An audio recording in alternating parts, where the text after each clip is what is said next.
years, 12 years as an English teacher, and 3.5 years as an assistant principal. And I guess even a better part of my teaching career there, I met my husband at Harrison. We're still together, so you know. And he's still at Harrison, actually, to this day. We're closing down the building and going to Farmington High School this year. So our Harrison ties run deep in our family, so I'm really honored that I was asked to speak here tonight. So tonight could definitely be a bittersweet evening as the doors to our school, and for some of us, a second home, permanently closed in a couple of weeks. But I think we're going to choose to focus on the sweet rather than the bitter tonight. We're going to make tonight and the entire weekend that we have planned incredibly positive. We're going to celebrate our friendships, our stories, and our years together at Harrison. So we have staff here tonight from all of our 5 decades, representing every level of service. We have teachers, parapros, we have administrators, custodians, police liaisons, and of course, hall monitors, secretaries, coaches, and so many other people who have played such important roles at Harrison over the last 49 years. So let's use here. Push your chairs away from the table, get ready to stand. So we're going to start at the top. If you were a superintendent of Farmington Public Schools, first of all, God bless.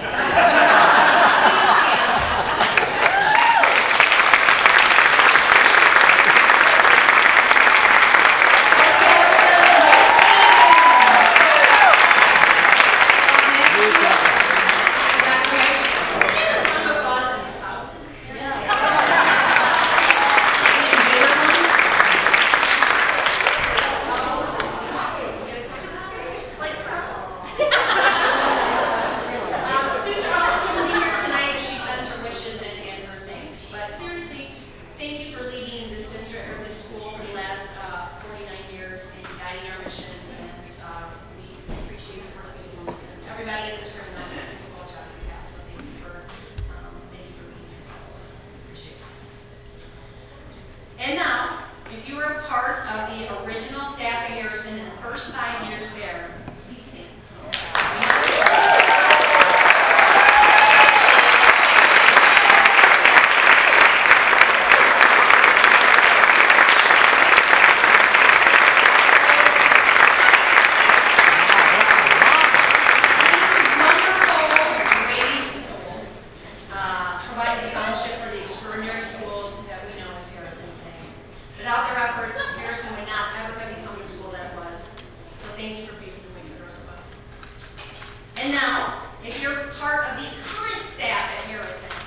stand.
For 20 to 30 years.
as we proceed.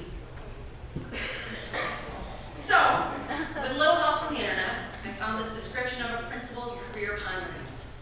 I couldn't decide if I wanted to be a teacher, lawyer, police officer, politician, healer, confessor, arbitrator, comedian, coach, educational guru, sports enthusiast, visionary, or explosive expert. So I became a principal. I think the explosive expert. As many of us know, principal's job encompasses all of these elements and more. So each of us here tonight plays or played our own role in the school, but the principal's job is perhaps the toughest and in some ways the loneliest. So we begin our celebration tonight by honoring the dedication, hard work, and excellence of Harrison's principals.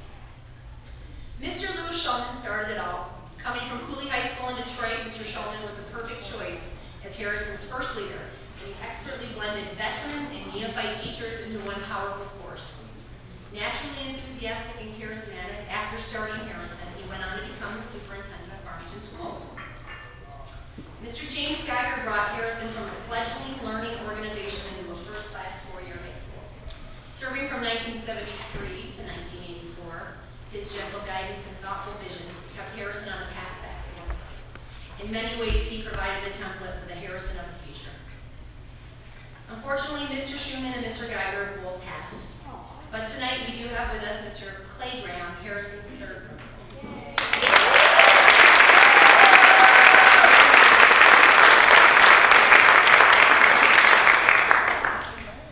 With Mr. Graham's tenure came championships and a firm, optimistic belief in students and teachers. He kept us going on the right path.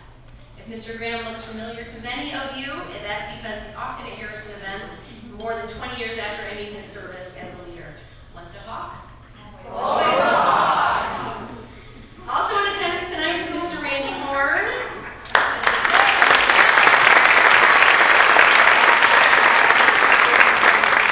The wisest newest principal, I think we can all agree, was hired in Harrison. How many people did Randy hire that are here tonight? Randy! They were like millions. Mr. Horn, Randy was Harrison's longest-serving principal, leading us from 1993 to 2005. Whirlwind changes characterized his time at our school. A major construction project, curriculum development, innovative responses to student needs, faculty turnover after 2 decades. I was going to say, in my hiring year, I think we hired 13 people in that 1 year. All these challenges and more demanded his guidance. Randy was a steadying hand in the transformation of the new century, and his influence is still felt strongly today. Thank you.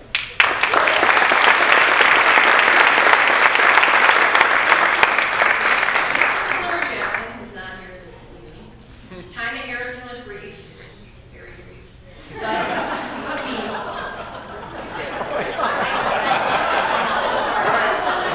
Quickly moved on to another principalship, tenure here left to impact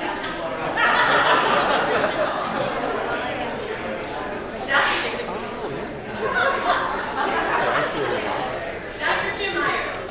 Dr. Jim Myers.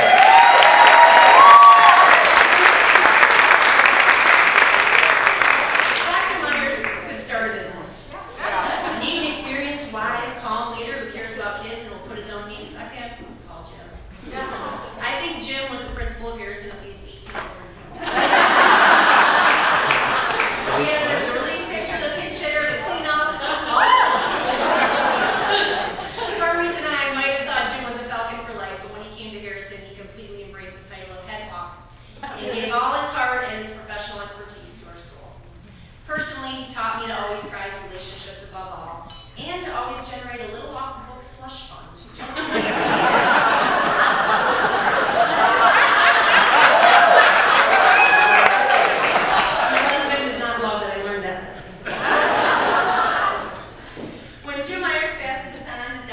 Johnson. He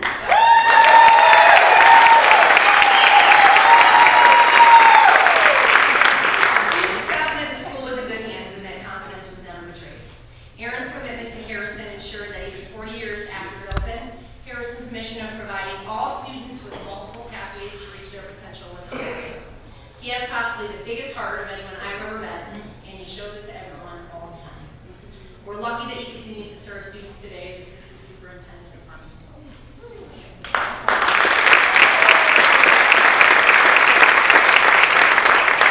The next two principals of Harrison aren't with us tonight, but their impact on Harrison is not forgotten. Take care of yourself, take care of others, take care of Harrison. Mr. Lawrence Straughter was able to crystallize an important part of the meaning of Harrison in this simple phrase. He was able also to move the school technologically forward, making sure the building was upgraded electronically, sporting his custom-made Harrison varsity jacket.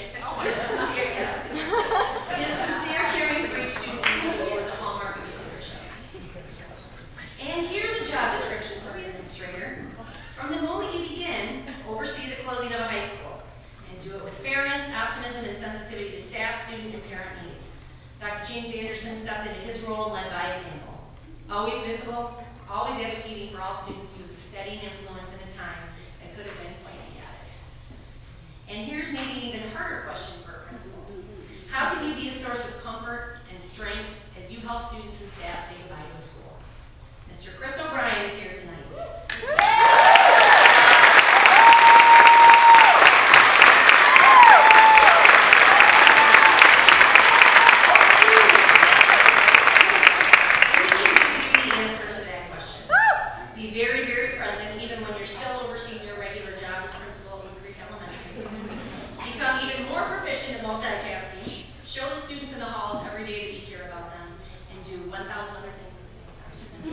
Chris O'Brien, thank you for caring enough about the Hawks to close the school with the dignity that it deserves.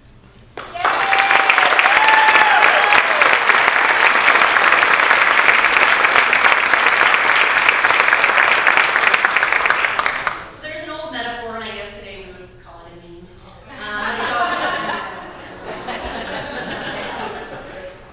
It goes like this: be like a duck. Above the surface, look calm and serene, and under the surface, paddle like hell.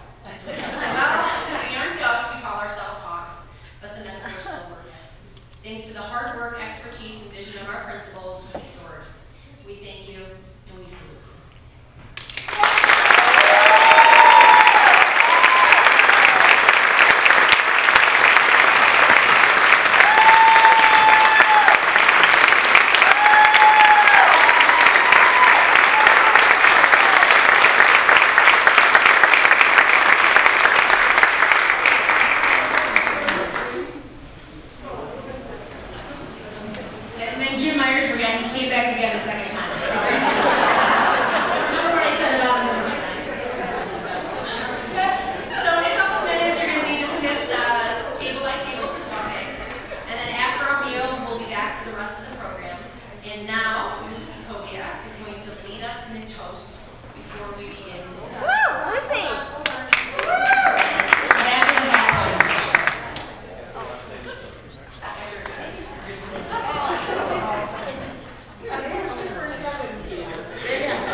We honor the work that every single Harrison High School staff member has given. And for those of us present today, we give thanks for the beautiful day and venue that surround us, for the bountiful food we will enjoy, for all the good things in our lives. And there's plenty. And tonight, we are especially grateful for each other, for our shared experiences at Harrison High School, are many excellent leaders who dealt with far more than we'll ever know. For the thousands of students who made our lives rich and fulfilled. We're thankful for a school, our school, Harrison High School, that we have and we will always love. We say thank you and once a hawk, always a hawk. Everyone enjoy dinner and we will be back later.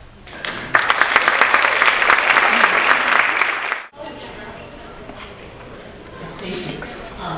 For those of you who don't know me, my name is Mary Brown. I was an English teacher.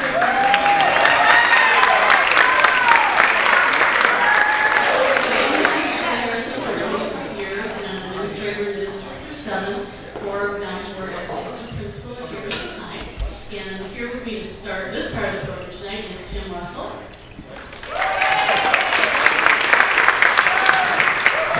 Hi, I'm Tim. I started in 1994, 1995. I was hired by Randy, as we said earlier, and had a great 25 years. I'm in teaching psychology now, so I started out in psychology. So we are going to start the program with a poem. And we will guarantee that nobody here is going to nominate us for a Nobel Prize in poetry. So it's just sort of a little lighthearted look at our time. Called Let's Go Back Harrison. It's going to be a prison, the rumor went, for all the bad teens of Farmington and all descent. But in September 1970, on a special day, the education of future hawks got underway. The staff was a strange mix of young and old, but Lou Schulman molded them together in one mighty fold. Veterans from Cooley High School and newly minted grads began to build a school that wasn't half bad. Now, we made a few mistakes along the way. The one we most remember, well, I hate to say, was a room where we let teenagers freely smoke. Sounds crazy now, like some really silly joke. Finally, though, we closed the indoor mall. Smoke no longer rose above it in a sickening pall. We began to understand the meaning of green and gold, and some very fine traditions began to take hold. We also realized that winners we could be in academic sports and the arts, excellence was the key. Our first champions triumphed on the football field, but before long our success in all things was revealed. Marching band, DECA, Robohawks, and dance, comms, track, the catalyst. Denny is still directing me from the side. Alright. Comms, track, the catalyst. Hey, other schools didn't have a chance. Award-winning students, coaches, and teachers. Excellence was our defining feature. For decades, our staff and students all looked the same, with pale white skin and Western European names. But in the 90s, our little world began to expand, including hawks from new places and faraway lands. Now, to be honest, along the way, we've had some fights. To say it was always school just wouldn't be right. Interdisciplinary courses, block scheduling, and curriculum choice, sometimes we didn't all speak with one united voice. That's for sure. But it always came down to what's best for kids in the end, and somehow we always managed to remain friends. We worked hard, innovated, and built on our strengths. To meet the needs of students, we would go to any lengths. Harrison became known as a school where teens of all kinds could find a place to thrive and develop their minds. Yes, we had some big challenges along the way. Teaching methods changed so we could get them to stay. Now, it's important to say that teachers and admins didn't do it alone. Hall monitors, parapros, police liaisons, and secretaries helped set the tone. In surveys, almost 100% of our grads say an adult at Harrison helped them along the way. Our behind-the-scenes staff were also an incredible bunch. Our kitchen ladies produced acres of French fries and nachos at lunch. Our custodians gave us a school that was clean. Our groundskeepers kept our lawns trimmed and green. My first reminiscence of the Harrison vibe was a silky smooth voice on the telephone line. A lady named Sparrow pulled me into the fold. It was in '94 that my folk stories first told. How could I have known that I'd find second home in the 300 hall where we roam? I learned from some giants whose legends rang out. There were some champion teachers that kids talk about. With all kidding aside, I say with great pride, my teaching foundation upon the greats resides. The leaders before me cured me and restored me. Their lessons still echo in these halls we now leave. The room where I taught has a copier there now. Main hallway split by lockers yellow, and how. In the year 2000, the construction team got its start as a learning facility where we were state-of-the-art. In Harrison, we said everyone had a place. There was always an interest that kids could embrace. With 54 clubs, sports, and drama, anyone could engage. We had more charity week, winter prom, and of course, there was rage. You know, Tim, it's been 18 years since I left, but it bothers me still. So can anyone here please tell me, if you will, I need to know without pretense, how many tardies truly make an unexcused absence? Yes, none of us can forget the routines of the school year, but just in case, we're providing a list here. First days of school and open house meetings, Study halls and faculty meetings, code of conduct and bathroom pay, basic IB and AP classes, faculty meetings and department chairs, hallway fights and smoking in the students, seating charts and cafeteria lines, cheating on tests and library fines, pep rallies and picture day, Buller Award and pay to play, report cards and GPAs, parent conferences and the Southern period day, swing out and final exams, detention and a room to plan, delayed starts and fire drills. snow days, no bigger thrills. Yes, over the years there were countless lessons to plan, papers to grade, dances and pep rallies and games to be played. As the years passed, we thought that Harrison would go on forever. We'd keep mentoring kids and teaching our hearts out. However, the decision was made of high schools to have 2 and not 3. A Harrison of the future was not to be. In a few days, our time at Harrison will end, but we think it's safe to say we will always stay friends. After all these years, it's now time to part, so we say, keep Harrison in your heart. Yes, Keep Harrison in your heart, baby!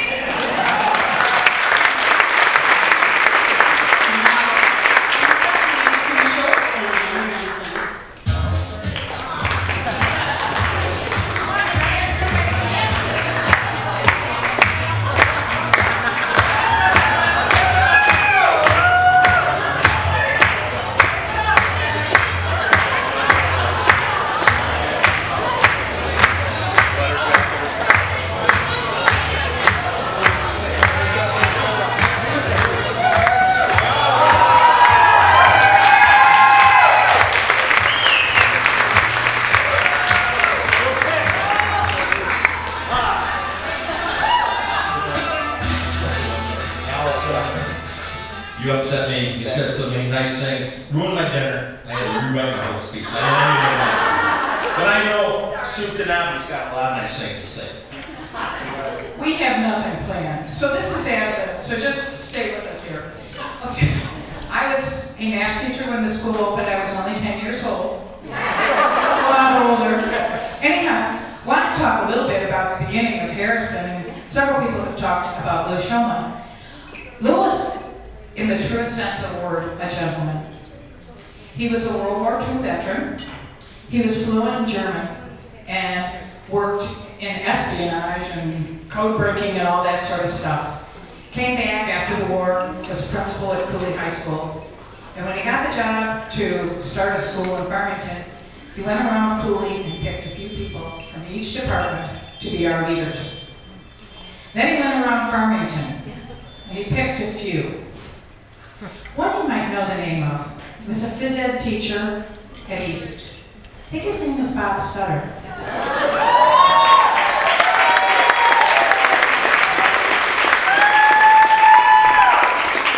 And then there was a guy at North Farmington who was teaching history. I don't think he made a difference at Harrison in all the years.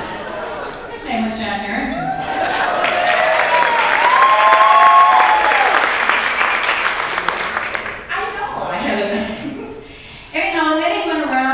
A few rookies, and it was kind of an amazing combination, but somehow we all made it together. I think it was because It was the 70s. Okay? It was Vietnam, it was hippies, it was free love, it was, John will talk a little bit more about that, but it was, oh, trust me. Okay, John has a couple of quotes from Lou, however, that I had never heard before. I did, you know. When I first met Lou, I thought, well, you know, at least he hired me to be a football coach, and so Bob Sutter and I are down coaching our first day of doubles, and Lou came down, and he said, Coach Harrington, how are rehearsals going? Right then I wondered if he knew much football, and then he said, do you have a good quartermaster? So I got to love Lou, and he did come and say, gave me some good advice. He said, I was making kids cut their hair, you know, back in the 70s. And he said, does long hair really make you a worse football player? I thought about it a while, and Dave Manos, our best player, had long hair. I said, no, I think that's okay, we'll let him play. You know? Lou was great. You want to talk about the start of the building?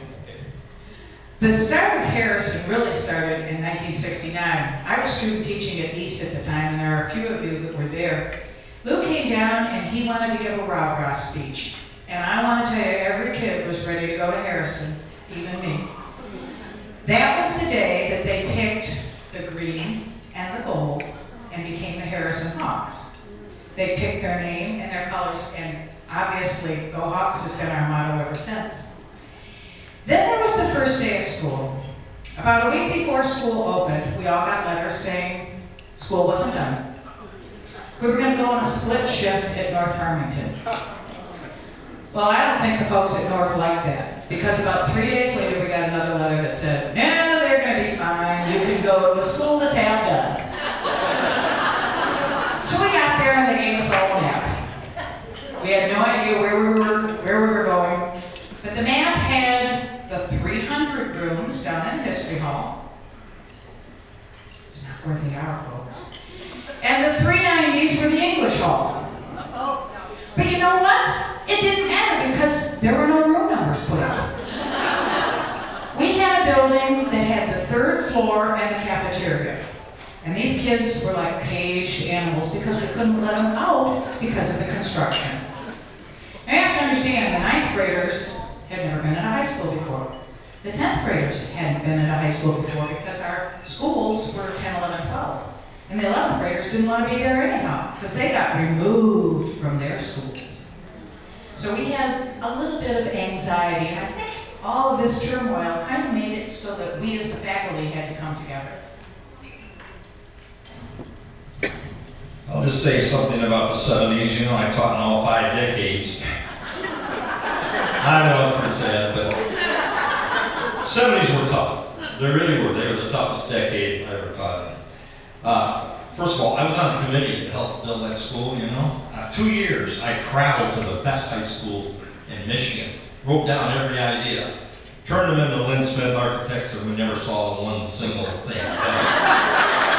Not one. But you know what? Lynn Smith architects won an award for the top design for a school in the United States that year. And you won't believe that, I know. He had something with the heat where it would all rise and you would save energy. So basically we froze a lot this summer. Air conditioning never worked really. Anyway, I would like to say something about moving in also. You know, there was no equipment in the science room. But the science teachers were, you know, they had pretty good egos. They could teach it without equipment. Yeah. I think the phys ed teachers were in the library. Is that right, Bob? You were in the library, yeah. So I don't know if we had any history books or not, but you know, somehow it all came together. Couple things jump out at me from that first year. The indoor mall. Oh my God, whose idea was that? You know what the indoor mall was? It's our weight room now. It was our weight room. We had couches, and we had pop machines, and we had ping pong tables, and we had a lot of problems. Yeah, it was allowed to be smoking down there. So anyway, and I had mall duty. That was one of my duties. That was great. Finally, they got rid of that. 2 other things that jumped out at me from the 70s. We had a failed millage in 72. You know, we were just getting started. The millage went down. They said no extracurricular activities. Actually, a guy named Dick Crudell got a committee together. They raised $50,000 and put them all back in.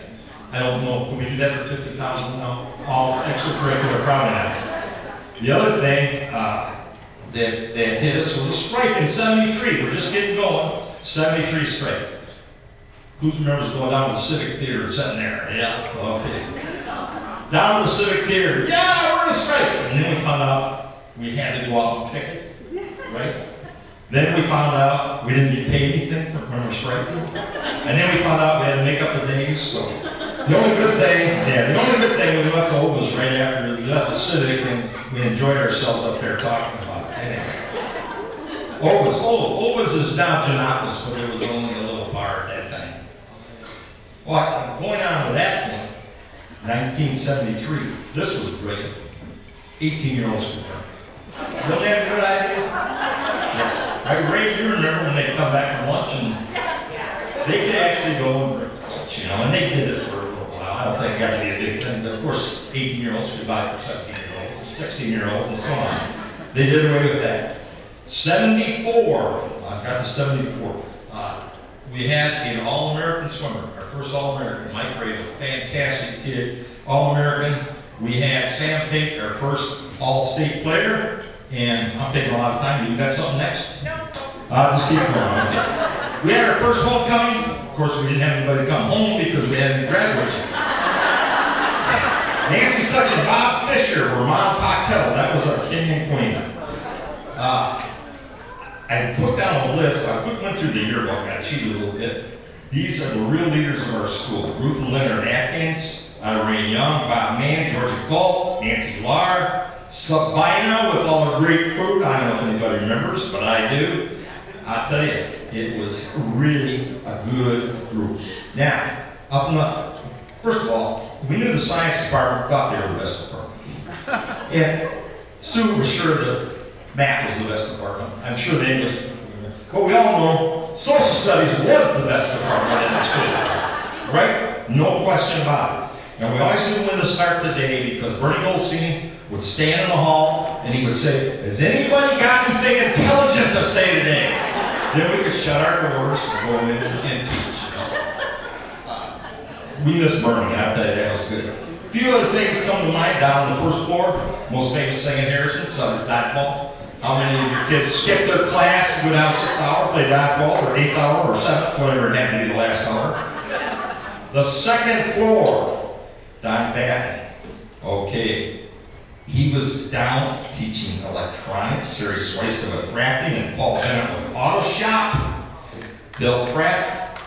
On the second floor, they're actually teaching classes where kids could get a job when they got out of high school. I thought that was pretty good. All right, okay, you got something? I got a few more to end up.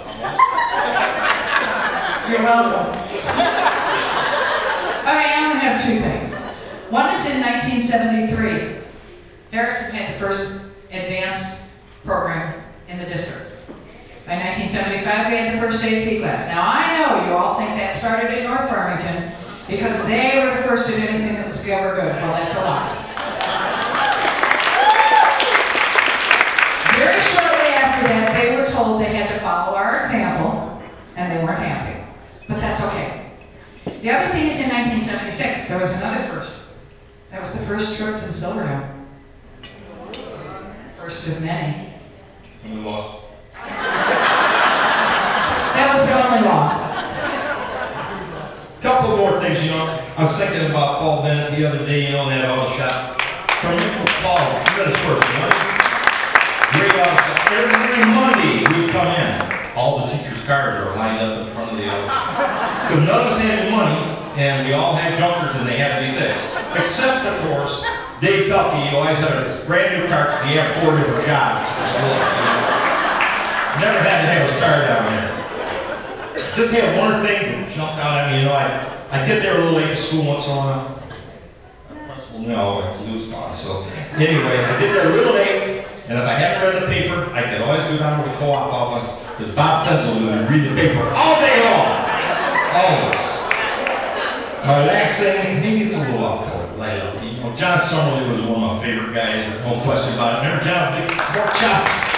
Oh, good assistant person. Well, we all come in one day, and in that day and age, a lot of people like to write on the school. So we come in, and there's on the school, Mr. Summerly sucks. A piece of the male anatomy, I would say. John comes in, he looks up, says, look at that. Mr. Summerly, they still respect me. Thank you.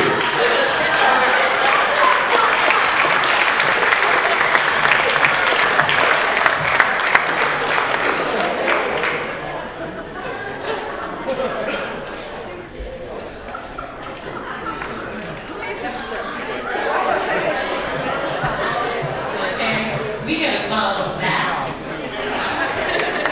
All right. In spite of the comments about the history department and the math department, let me tell you about the English department. We have all the best words. And without us, you guys couldn't talk. Okay, so I'm Laura Sparrow, and I almost made it into that first group of teachers in Harrison. I started the same year the building opened, but at North. And in the spring I was transferred to Harrison, which quickly became my home away from home.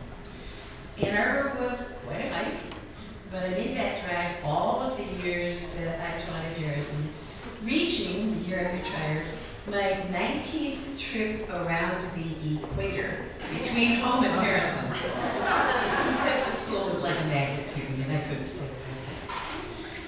As a new teacher in a new building in 1971, I focused that first decade on surviving.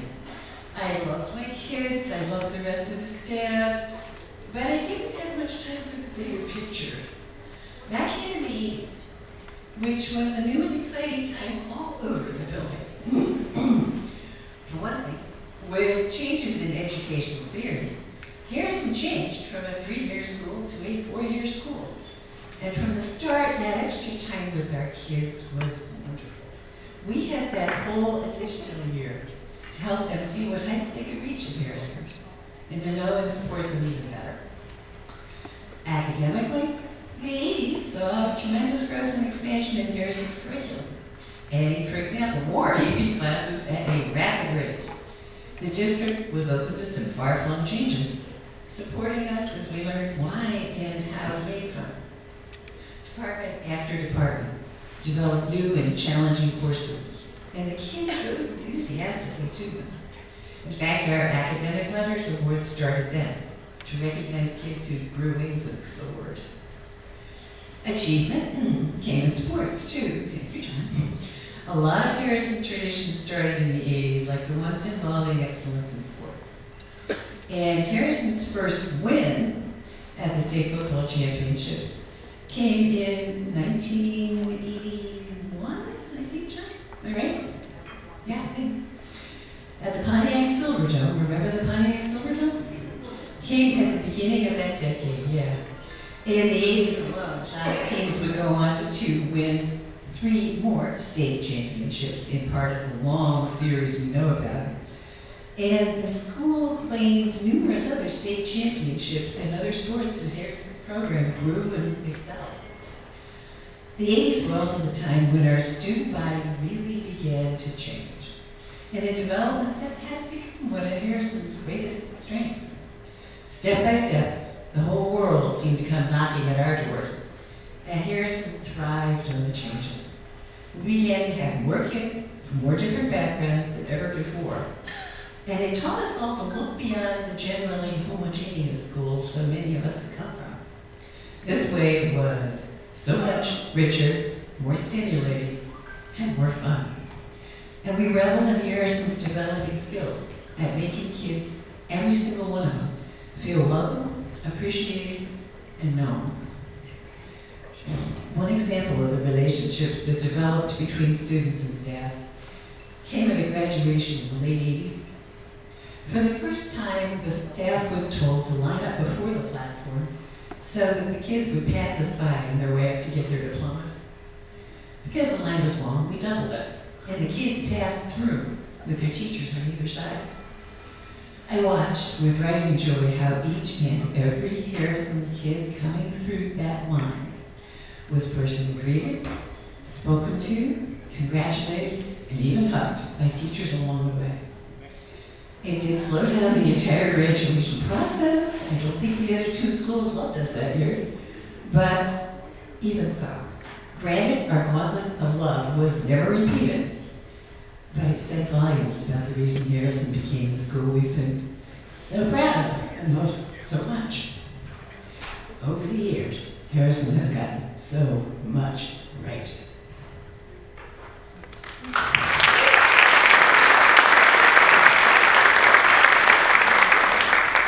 OBG up in here. Woo! OBG! Not to be confused with my twin brother, OB. I'm going to give you a little bit of a flyover from my point of view because I was a Johnny-come-lately as far as Harrison was concerned. In the late 60s and early 70s, I was at East trying to learn this craft we call teaching. When kids started to attend Harrison and then come back, I was blown away with their enthusiasm for the school, but more so for the faculty. Drawn to Harrison in the middle 70s, I was intimidated by the reported excellence of the founding sisters and brothers, which you've seen some. I felt it necessary to come to Harrison to be an effective coach. Reluctantly, I said yes and spent the whole summer wondering how I could fit in. I was worried about diluting the teaching pool. The first 2 months of '78 were spent sweating and rewriting lesson plans to try and match some of these icons I had come to know through student voices.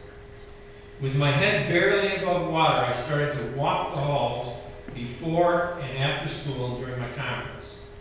I was shocked to see the fun and engagement of staff and students everywhere. At that time, doors were left open, and what came out of them was beautiful. It was an even exchange of ideas and dialogue that inspired me. I realized the curriculum was not the end-all, but relationship was. I explored further, wandering into the Northwest Tower and the ESL room. The care and efficiency in that room to welcome kids from different cultures soon was apparent because they were on my class list. Further travels brought me to the art classroom, science labs, language, English discussions, and history. The music room was especially enlightening. Beehive of activity coming together in final products of orchestra, band, ensembles, while all enjoying each other. The second floor added the school store and the EI and POHI kids. And again, they also showed up in my classes and as managers on my teams. Then it dawned on me that all the staff had the same focus on each kid. I firmly believe that each kid who came to Harrison High School had at least one adult who was going to champion and mentor them. I relaxed, knowing that my rookie status would be accepted by the mix already in place. Unfortunately, on the outside, the culture of the 80s was changing rapidly. The best contribution that we had in the 80s was burning the clothes of the 70s. There are too many changes to discuss here now, but I saw a couple in the culture that the culture could not improve upon. The different culture and ethnic groups already present at Harrison were both beautiful and not tagged with labels. Then the term multicultural became news, and I thought, yes, it's already here at Harrison. I saw Harrison as a tapestry on the loom of a caring staff. When the language at large switched to diversity, the Harrison model was challenged. Because diversity points to difference, and Harrison was about togetherness. A second cultural force arising from outside was the mission statement. A mission statement was driven by ideals, while Harrison had an essence which drove the ideals. In fact, Harrison already had a fine mission statement that was not the result of some wordsmithing. Coming from the top of all communications from John's football was Harrison High School, where champions are made and success is traditional. The beauty of this was that it was not just meant for football. Football wasn't even mentioned. And John walked the halls, bringing it to the rest of us. This was a day-by-day goal of all the classes, the office, the extra school activities like plays, musicals, competitions, practices, homecoming, talent show, senior projects, poms, cheers, and leaving room for new things like teams, dance company, art show, DECA, gender class, buddies, and community projects. Some of you know I've been tutoring a lot, and I always ask my seniors from Harrison what was their favorite class? Buddies.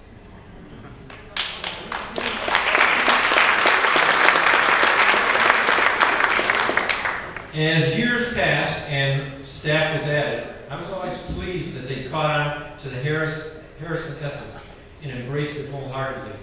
Hawk Pride wasn't just a slogan, it was the heartbeat of Harrison. Staff to students, students to students, and staff to staff. Harrison was an imperfectly perfect place. In closing, I'm going to take a chance of doing something that could be dangerous at a banquet like this. Try to come up with an example of what it was like to be part of the Harrison community. Just one of thousands, which you probably have wandering through your heads right now. Somewhere along the way, hall monitors became necessary to patrol the maze that was that building. They, like the parapros and the aides and the secretaries, were integral in running Harrison.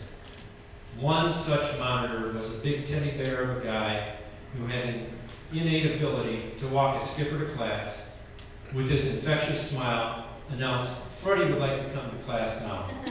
And he never encountered a sass or a nasty look. Darnell Chisholm was that addition to Harrison. And attacked the position. He would arrive about 7 and greet kids, ask them personal questions, and just try to get their day going well. Soon he was coming at 7:20, then 7:30. Was he just a flash in the pan? One of the secretaries, usually the ones that started all the good stuff, found out that Darnell's car was broken down beyond repair. And there's a picture on the slideshow of this. Soon, on one half day, we met at the circle in front of the school and gave Darnell the keys to a car which we had purchased for him, and Paul Bennett had put in tip-top shape. His smile was never bigger than that day, although it was mixed with tears. I commend you folks on your dedication to the kids who attended Harrison and your full attention to developing the art of working with kids and their families. Right now, as we meet here, there are thousands of Hawk grads who are spreading Hawk Pride to their families, communities, schools, neighborhoods, and places of worship. Your overboard dedication ensured that you advanced kids to be champions. And your sweat compelled them to success they wouldn't have known otherwise. You left Harrison a special place.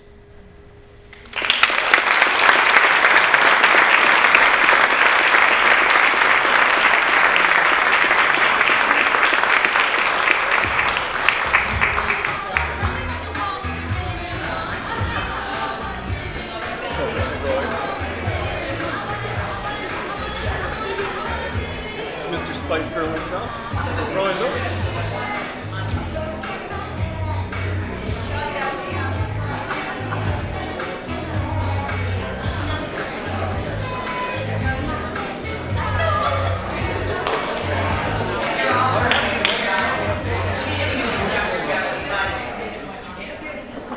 I have to say that when I started in Harrison, it was after subbing probably every middle school and high school in the district. So I knew every school thoroughly. And I'd only been to Harrison one day, and that was to sub in gym. And the first thing they said to me was, well, we're not going to let the kids go swimming. They're all going to be in the bleachers. See what you can do. And then the last hour of the day, after just dying in was at the AP gym. And they said, just stand back and let him play. Well, that's a pleasure. So I came up to the office and he said, oh, it's good you came back up, because if you didn't come up, we're going to send somebody down to get you. Reassuring. So I did a long-term stint at one of the middle schools, and Bob Coleman walked in one day and said, oh, I've placed you at Harrison. I went, Harrison? I've been there one day. And all the other schools, my kids went to Norton, and it was the best thing he could have ever done for me, because it was the best school ever. When I think back to the people that I worked with, I loved my English department. It was just second to none. But I have to say, one of the coolest experiences was working on North Central. And I found myself in the math hall all the time, and found that math and English can really get along. And after that, Mike Teachman used to come into my room. We shared a lot of the same kids, and we would go back and forth. And I remember him saying one day to some kids, here's a problem. And it was kind of a logic problem. And he gave it to me, and he said, Mrs. Harris won't be able to solve it. Well, why don't you set it up? Do you remember this, Mike? No. So I set it up, and I said, he's right, I can't solve it. The math is so far over my head. But we found that working with the same kids brought so much joy, and I loved being able to go from department to department. I'm going to give it to you in a minute.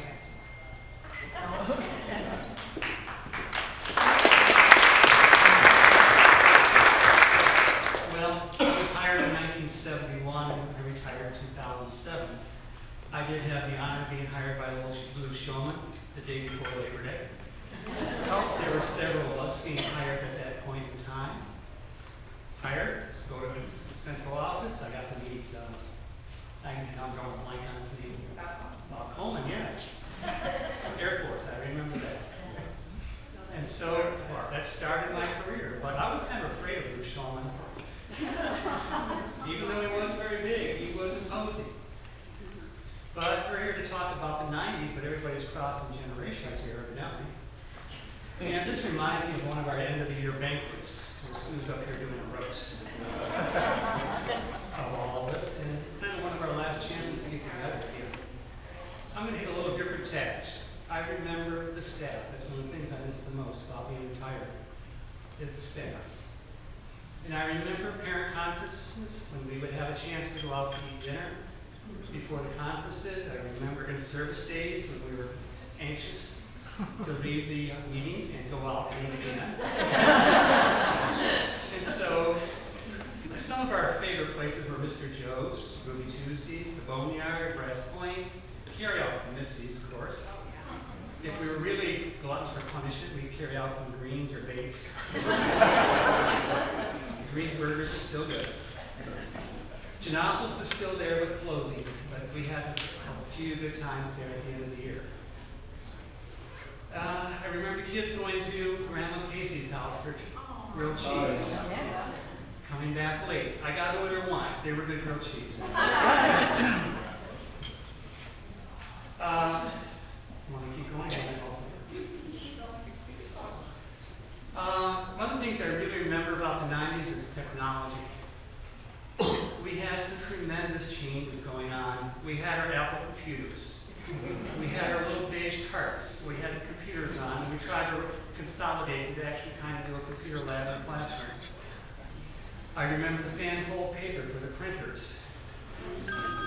I remember Dave doing our class lists on these giant fan-fold papers. You know, computers were the way to go. I remember checking out those lists the first day of school to see who was in our class, you know, our reactions. I remember even before that, we'd sit in the gym at our tables when we'd have these little IBM cards, punch cards, and they'd come around with the kids would come around with their name cards and they'd give us one there during our class and all day would run. But you know, how times have changed in terms of registering kids for school. I remember the remodeling of the library. We had books at one time. Lots of books. But the remodel, you know, all of a sudden these tables had all these computers on it. And then, this is for John too, a lot of us, We had a never-ending rotation of copy machines. And, you know, how do you fix a jam on this one? We have to go get Janine to show us how to fix the jams. You know, the library people were great at helping us in there. We'd run out of paper. Where's the paper? Well, it's down in the office, or it's hidden here over here. There were some reams down, so we could run some more stuff. And, you know, just on and on about this. And then I can't figure out exactly when, but we had pagers. We had the pager issue with beepers. Kids would all be there, you know, checking their beepers. Of course, that, you know, then it graduated to cell phones, and then you know the story from that point on. My grandson's now got a watch where he can text back and forth. So, you know, technology keeps changing on us. The mainstay, of course, for a while there was a film strip projector and a 16mm projector. You know, we have to splice these movies together. They kept breaking. We had the Beta was our first exploration, and you know, recorded a video. Then that changed to VHS, and of course, all of us were recording everything we could off of PBS, and you know, showing everything we could in class. We had a very short-lived rotation, or I should say flirtation, with Laserdisc, the big disc. And then ultimately we, you know, all settled on DVDs, which we could buy. So then we all had to get the CD projector, you know, DVD projector, the players. And we still had overhead projectors. Now here Steve still uses his. And his Laserdisc. I still use it. I remember those well. Changing the bulbs, always had to have a spare bulb. Making the transparencies and doing everything we could to try to, you know, deliver our message to the kids. Chalkboards were still there in the 90s. I remember ordering boxes of chalk, color chalk. I remember the dusty, you know, handprints on our pants, our check, the cracked hands in the wintertime from all the chalk. And most of us, I had TVs on carts at one point. John, though, you had a home theater in your room. You were the envy of the rest of us. That's on TV. The rest of us are rolling around TVs on carts and trying to share this. I guess the excuse is football. Watching games on Sundays, but I don't know. Yeah, that's for history. But yeah,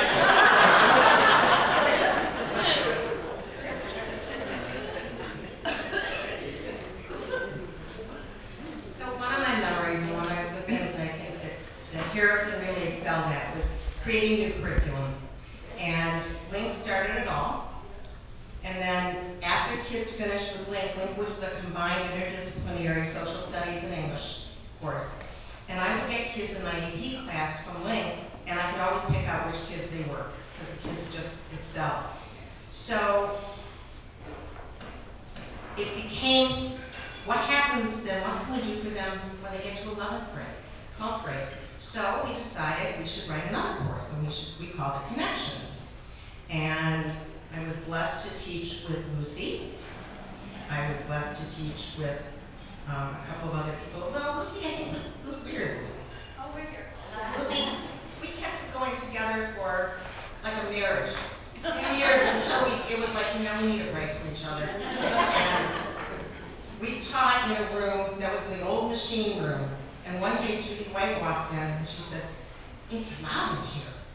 And the next thing we knew, we had to box up everything, move it, because we got carpeting the next day. Like over that weekend, we came back and there was carpeting in the room. So the district always took care of us, but we never really believed that they were taking care of us at the time. There was MST, there was Bridges, there was, did I miss any interdisciplinary? And that was something special, because that wasn't going on everywhere. That was a Harrison thing. And then there's one other course that I remember teaching. I went from AP first hour to SAIL. Anybody remember SAIL? And SAIL was all the kids who were maybe not going to make it, and I taught it with Greg Drozdowski. And the kids would always say, "Can he say that?" He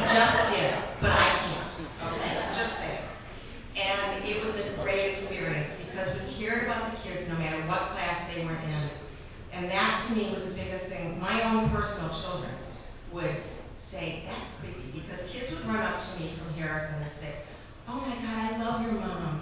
I love all the teachers at Harrison. And my kids would say, that's, like, are you easy or something? I'd say, no, I'm really not. And they'd say, that's just amazing. I said, that's where I work. That's what we're all about. We care about kids. And there wasn't anybody on the staff that didn't care about kids. That was the most important thing. And I'll let you go.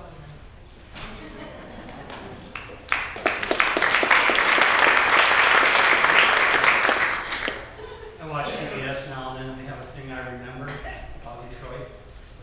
Now, I remember going to Target and Myers every August trying to catch their sales on markers, spiral notebooks, pencils, because they were so much cheaper than the stuff in the catalog we get. I remember coming to Harrison the week before school started to unpack our supplies. It was like Christmas, to get all this stuff ready, seeing staff again that we hadn't seen in weeks. The excitement of the first day of classes, you know, those half days we could be there, the kids are all wandering around trying to find their rooms, especially the freshmen.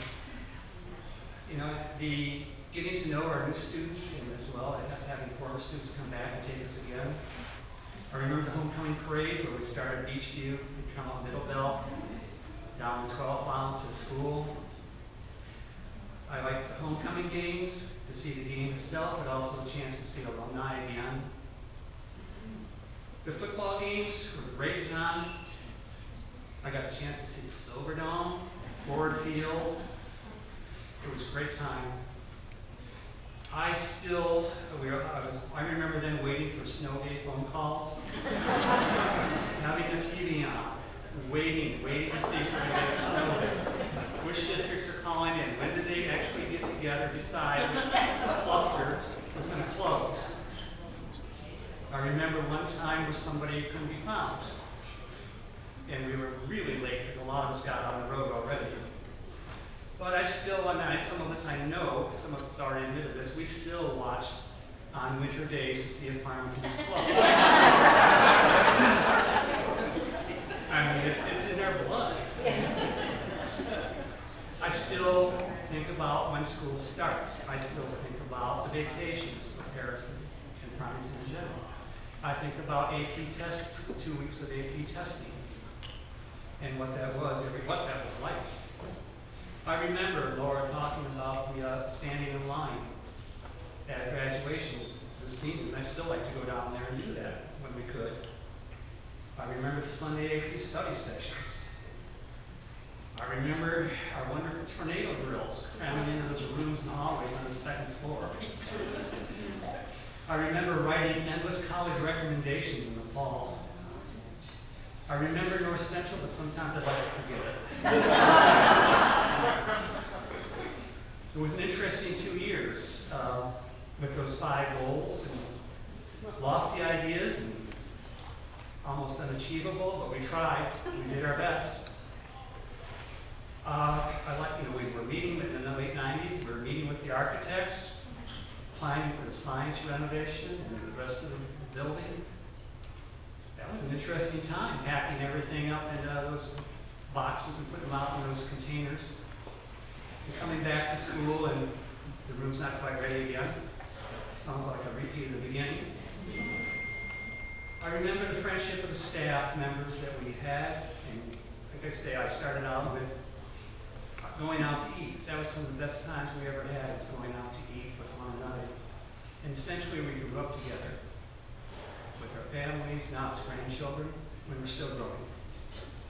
And I've watched this movie a number of times. It's kind of sad because the football team dies, but they say we are Marshall, we are Harrison. And that's the way I like to remember it. We are Harrison.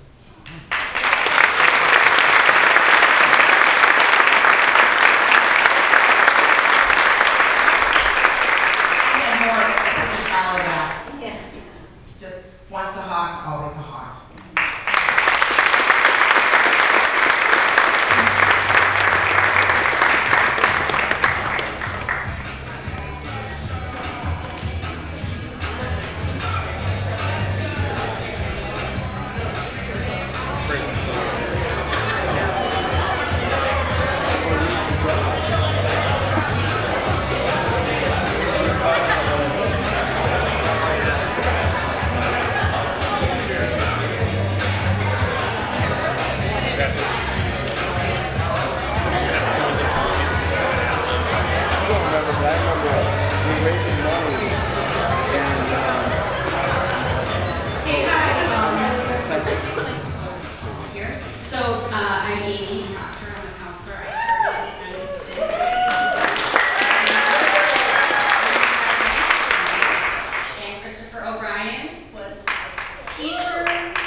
So Randy also hired me in fall of 1997. Yeah, he hired me the long-term sub for shoulder and mother. And I had a class, I think it was 6 hours, 33 students, 28 were boys. Many of them spent some time incarcerated. Thank you, Randy. But it taught me how to be a good teacher. And also, your brother came to Harrison for his senior year and graduated while you were teaching. And he was not happy when I told him I got a job at Harrison. So we were living off of it because I didn't have any money. And then he realized I actually was getting paid so he could borrow money from me to run. So every day, he bought me $5. So he loved me. I became very popular. So we'll start with some highlights. Yeah. So we were given the task of, what was it like at Harrison for us during these years? What? 2000, 2010. What stood out for us during this time in this decade? And did anything make this decade unique?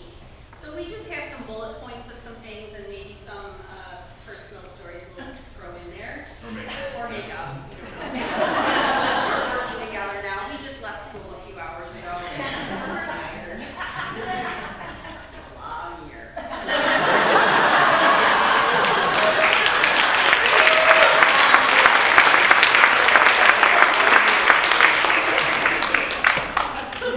Okay, so one of the things that immediately I thought of in this decade was, I don't know if you guys remember the giant blue jeans that the kids were wearing. They weren't like bell bottoms, they were just big everywhere. And I remember saying to myself, Harrison is a giant pair of pants. Like, they're not attractive, they're not stylish. And then the other thing, the girls in this decade were wearing those high heel black flip-flops, and they would be falling over the stage at graduation, and they were like Herman Munster flip-flops.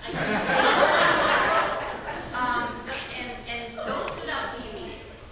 Well, with the baggy pants, your underwear had to be shown. So Carol, raise your hand. And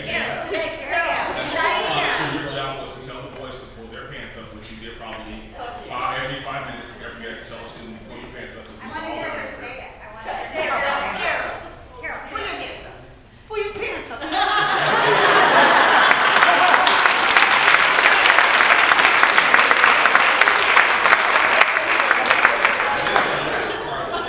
I guess it became an Army trend uniform for girls.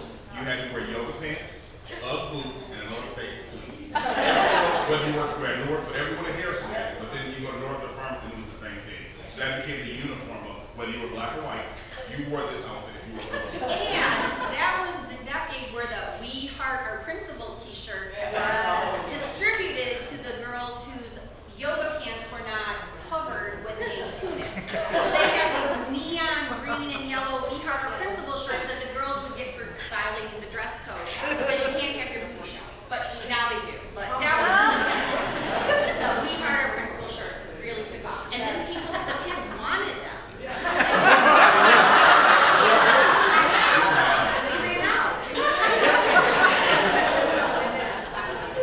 Also at this time, tattoos started becoming acceptable for kids and being shown, and it wasn't that big of a deal, but at first it was like,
champions. Toms. I forgot marching band. And marching band. Yeah.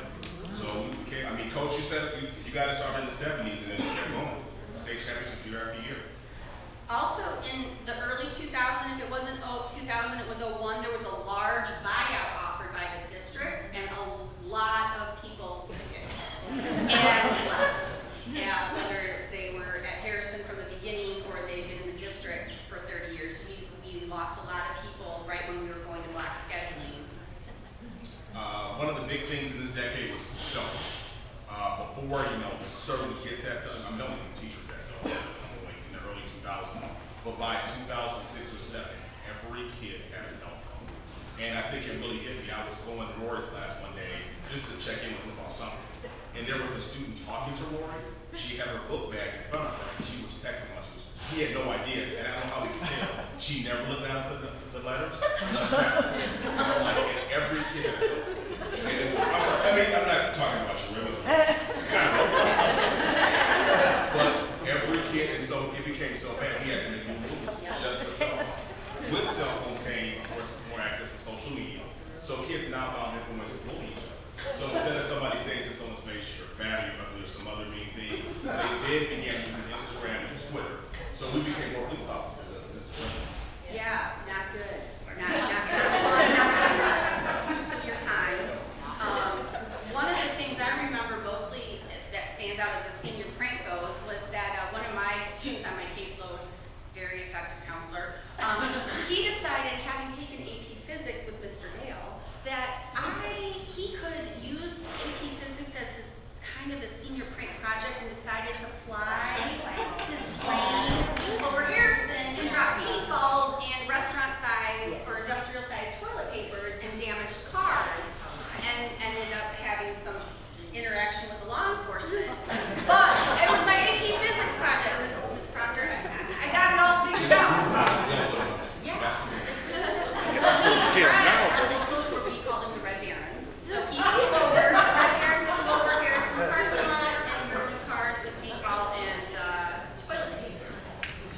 One of the best things that Harrison had and that we no longer do was communication camp. Linda Stockton, Linda, where are you?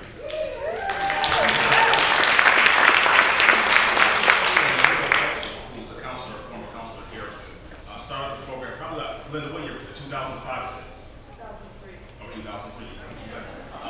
Started the program then. That was one of the most phenomenal experiences I've ever had in education. It was just phenomenal. You would take students who were high-end students who were maybe in student council, but you also take that kid that you thought might drop out at any time, and you mix them together. Black, white, gay, every sort of background. And you put them together in groups, and they would talk. And it would start off that first session, the kids hated each other, didn't want to talk, and by the end of the night, they were hugging and kissing and crying. And it really helped the culture of Harrison being so diverse. It was the most powerful experience I think I've ever had. And so we no longer do it, but Farmington High took that model, they use it, and they love it. So hopefully, as the schools transition, North Farmington picks up that too. So it's great. A couple other things that happened in this decade, we had our Smaller Learning Communities grants. Some of you taught with the cohorts while we were on trimesters. That was a challenge, to say the least. Our football turf, the original Buller Field changed from grass to the new rubberized turf they have at Ford Field. We had snow coming started in the winter, and it's now sort of turned into Charity Week, but it was originally snow coming with the dance, and around that time too, we had some more social media, Facebook, Twitter, now we got Snapchat and whatever else is coming around, TikTok, whatever.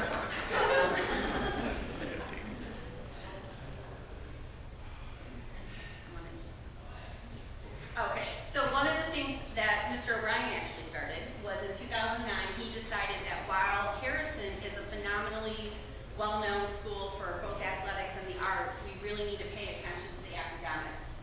And it was his idea, his brainchild. He started a committee, we created the Academic Hall of Fame. And it's a very challenging qualifications. There's 4 qualifications, you have to have 3. And through the last, it started in 2009, so not quite 10 years. I think Mrs. Leach might know the numbers,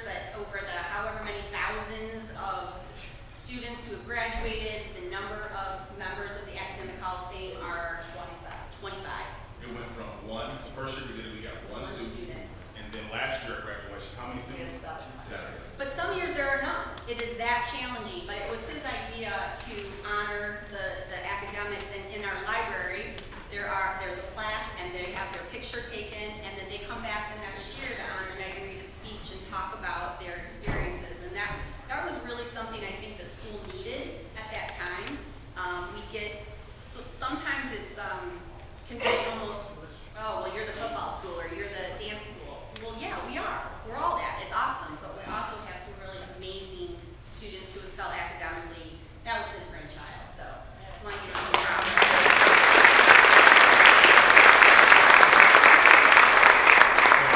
So 2000 to 2010 was a lot of transition, but it was a great time for Harrison. The thing that I will remember most about Harrison starting in 1997 as an English teacher and then closing as a principal, I never would have imagined that.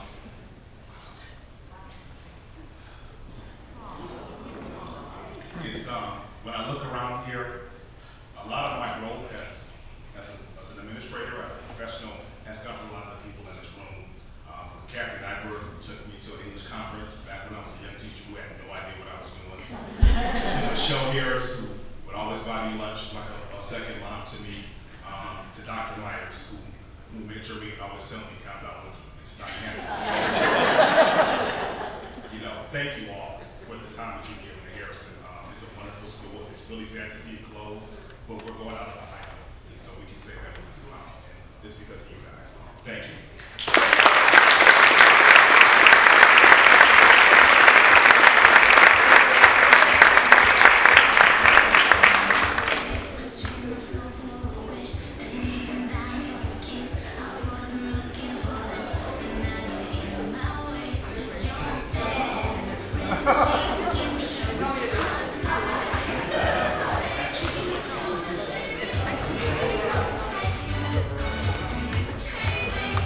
Kevin Meisner. I was hired in '95 by Randy Horn.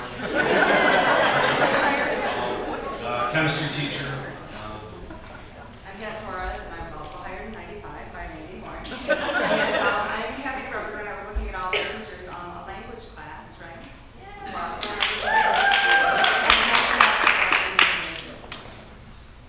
And I actually scripted this because I think the whole thing. This is going to be kind of hard for me. It's still kind of like an open wound here. So I'm going to do my best, but I'm probably going to end up like O'Brien here in a minute.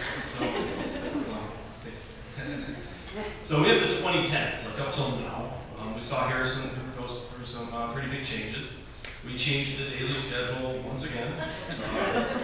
Went back to when it was when I started.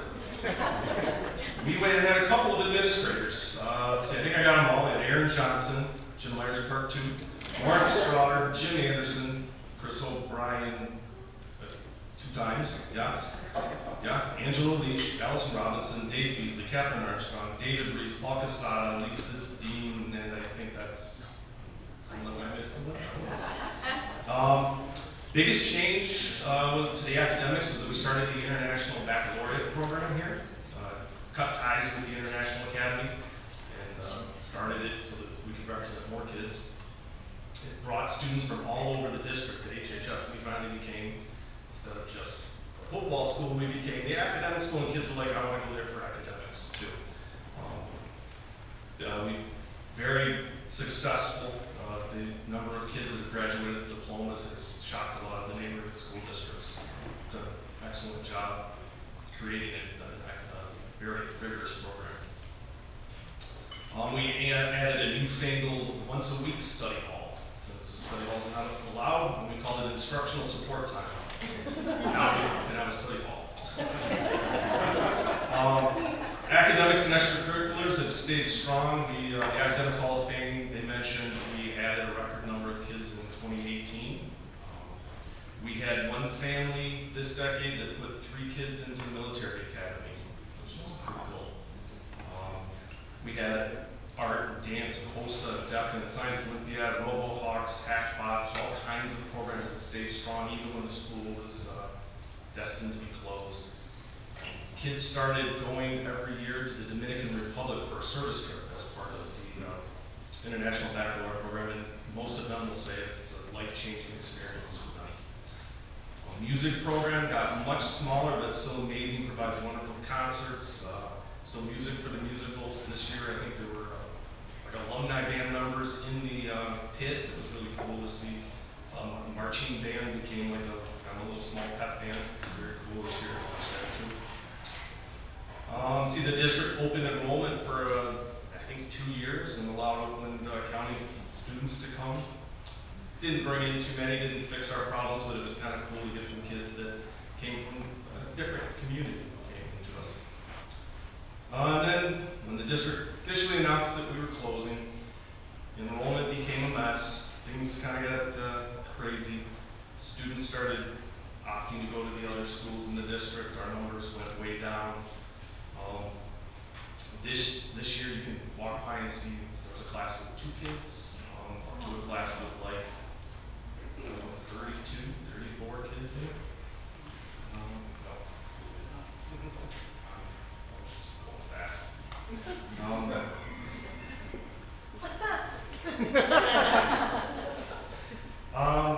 are the days of like struggling to make it through the halls. You can pretty much dance your way to class now. Still have beautiful sunrises, and now you can see every kid lined up against the windows because they all fit a long way. I think we enrolled a class of around 60 freshmen this year. It was right around 60. Graduated a class of around 225. So there's about 400 kids left right now for these last 2 weeks. Most of the year we had about 600, far from some of you were over double that. We were at our peak. Due to these numbers going down, we've had a lot of staff leaving. Some got bumped in the last couple of years. So we've kind of struggled with seeing our peers going to the other schools. And if you walk through the halls, it's likely you will maybe kick a little piece of the ceiling, or the other day I tripped over a little knob from one of the lockers that was on the floor. He's a little TLC, so it's going to hopefully turn into a beautiful facility when it's done. But right now, it needs a little help. I'm going to go off script for a second, but I was teasing Carla. I don't remember. You remember when you were up here when we had our end of the year party? Oh yeah. Yeah. I was like, I'm going to go Papa Bear now. She had a nice dance on the Don't do it. I was. But I just want to tell a couple little stories, not just off script here for a second. And thank you to Kevin for putting all of this together. I've been super busy and not really a good It's been a crazy couple of weeks. Yeah. I'm So also I senior class advisor, so it's been a little busy. Yeah. But I just want to say when I got hired, there was 2 Spanish teacher openings. And Jen Fitzgerald was the other one who got hired. And since she had graduated from Harrison, they decided to put her at Farmington High School, and I made it at Harrison. And it was like, I hit the jackpot. You know, I stayed there for 23 years. This is my first year at North, and people say, how's North? How's North? And I just got to say, it's not Harrison. Harrison's home.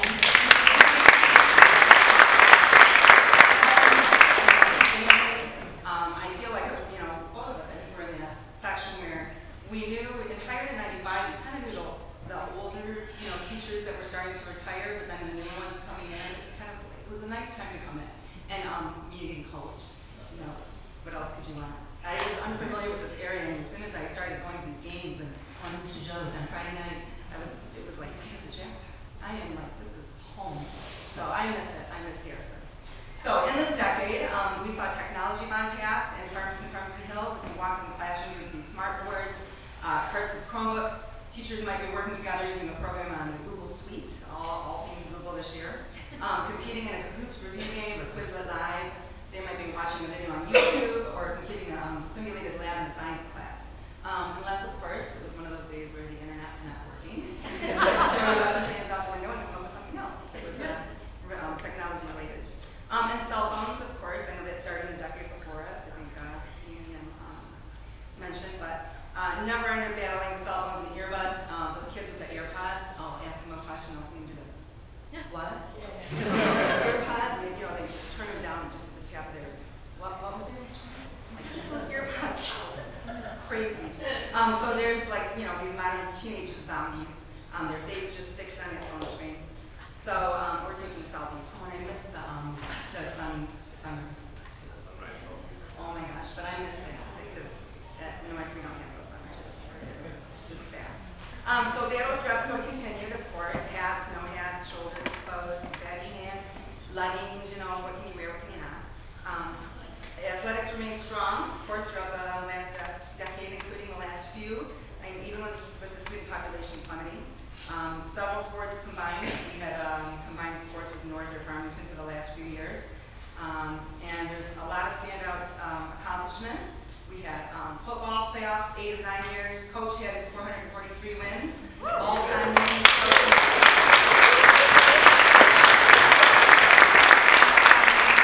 Last state title, Tommy Mento won Mr. Football.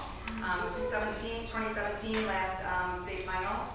Some standout players from the decade were Burbridge, Ojemudia ×2, Funches, Cream, Hanson, and Hurd.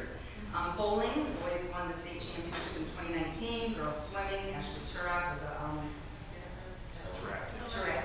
4-time individual state champion, MHSAA Division I Swimmer of the Year. Lots of different awards there for that decade for swimming. Boys swimming also 2019 state champion, 200 free relay, several All-American boys. Boys soccer, state semifinalist in 2017. Boys track, state champion, 4x100 relay in 2018. Several kids, I think, are running states today. Oh, it's today. Tomorrow. Yep. Finished second in Division II regionals.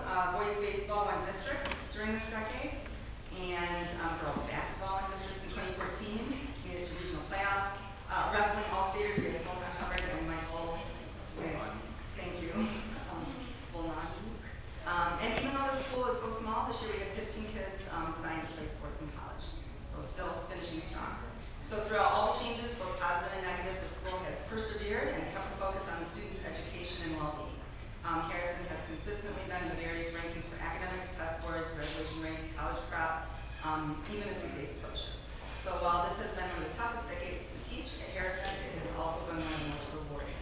We have watched the students found what they are passionate about and go on to do amazing things once they leave here. And I love this. That's what I wrote. He's helped me with all of this, and I appreciate it. It's been family. Thank you, Harrison.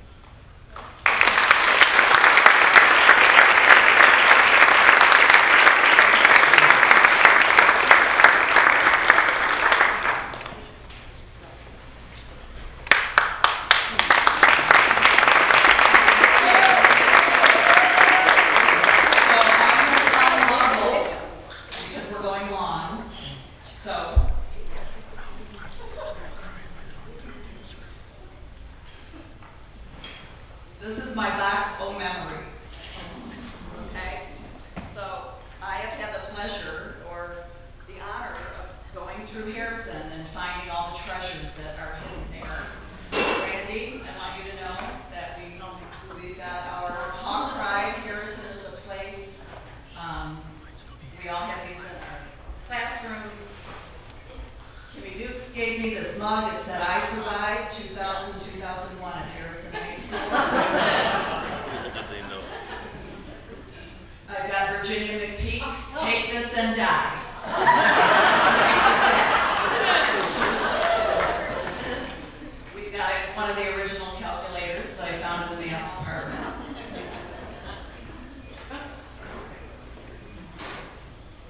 I found standard mathematical tables that belong to M. Teachman, East Junior High.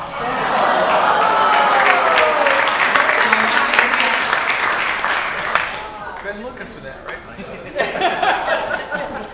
I found the original floppy disks. So I started my own little museum. So I want to take a minute before we close, and I need to thank our Legacy Committee and our Legacy Staff Dinner Committee who put all of this together and everything that's happening tomorrow. So if you were in that group, you can stand.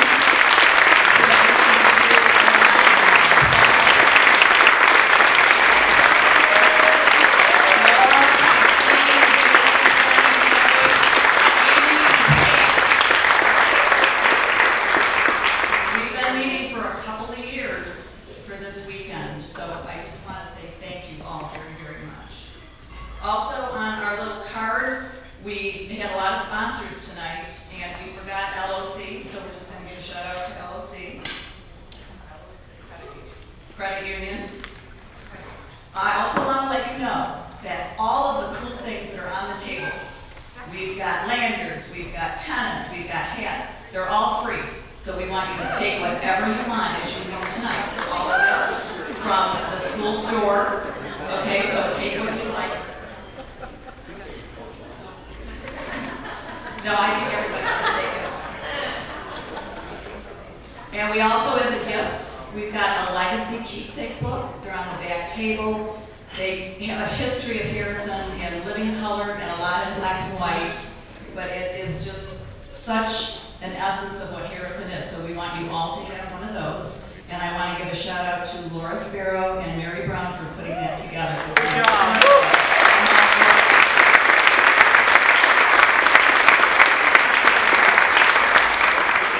So as we close, I am all about memories. I am about making them, I'm about talking about them, enjoying them. And as a psychology teacher, we talked a lot about flashbulb memories. You remember exactly where you were when something happened. We also talked about confabulation, which is where you fill in the blanks when you don't quite remember what happened. And in the room tonight, I think we did some of those. We remember those flashbulb, I remember this, and then we also filled in a few blanks about the people that we love, both staff and students. There is a saying, difficult roads often lead to beautiful destinations.